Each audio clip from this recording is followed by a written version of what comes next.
evening, guys. Welcome to another devotional. Today we're going to be in Philippians chapter 2, verses 1 and 2, which says, "Is there any encouragement from belonging to Christ?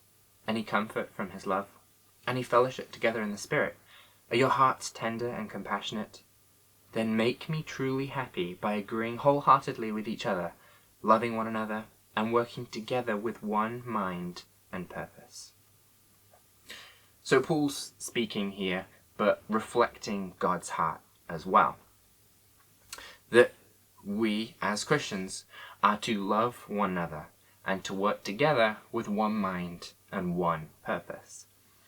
And Paul follows these verses 1 and 2, with a little bit more about how to kind of go about these things. But today, I kind of just want to hone in on what it is that Paul is saying and why that's really an important thing, or why it might be something for us to take a special attention to. Because unity is an important factor in not just simply life, but especially so in the Christian life.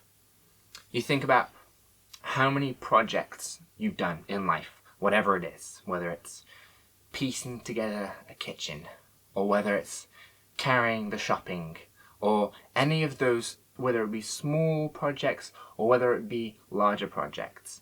How many of those would have been accomplished at all, or accomplished in the same amount of time or effectiveness if it was just us doing it alone, or us doing it actually together in a group, in unity?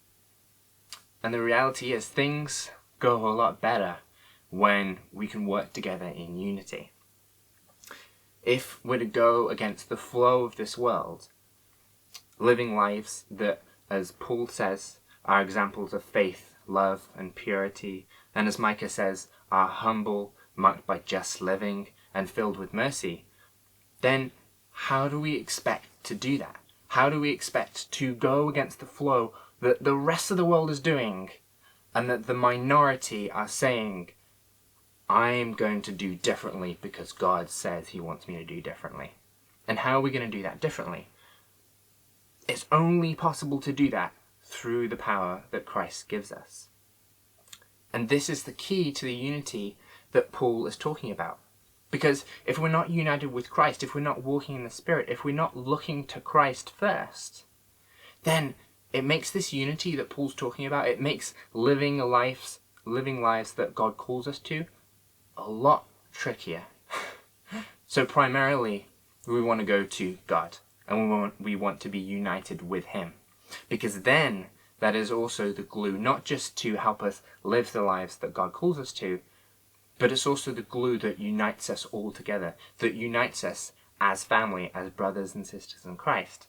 And then together we can encourage each other in the lives that God has called us to live. And Paul says not to stop meeting together, but instead to meet as often as possible. So instead of arguing over little things, trivial things that really don't matter in eternity's sake, that in 100 years from now, if any of us are still alive, that we can turn around and say, you know what, that was worth arguing about. Or in reality, whether we turn around and say, don't even know why I bothered arguing about that. It really didn't matter. But that instead we would be united in Christ. And that's what we're called to. To not be glued together, to not be united by just simply, common interests, which those are great, those are fantastic, but that our primary glue that binds us together is Christ. That then, as Christ renews us to be more conformed to his image, each and every one of us then are united together with the same mind of Christ, towards the purpose that God is calling all of us to, which is to glorify him in our lives, to spread the gospel. That in each and every little thing that we seek to put him first and to live our lives with him as Lord of our lives. So, what is it that unites us? It's Christ. He is what gives us that one mind and that one purpose. So, for more on how to go about doing that, I encourage you to go and read the rest of chapter 2. But for now, let's not forsake meeting together. And when we meet together, let's not just take it for granted and say, oh yeah, cool. I met with other Christians on Sunday, I'm good. But to actually take full advantage of that. To remember that this is our eternal family.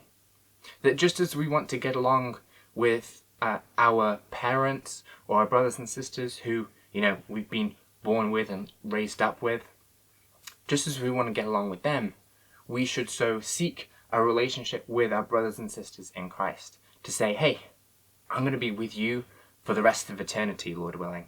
So, let us actually meet together. Let us spend time together. And let us not forsake meeting together. And let's encourage each other in what is good. Let's not argue about trivial things, but actually let's be united with that one mind and one purpose that God calls us to. So God bless you guys, and have a great evening.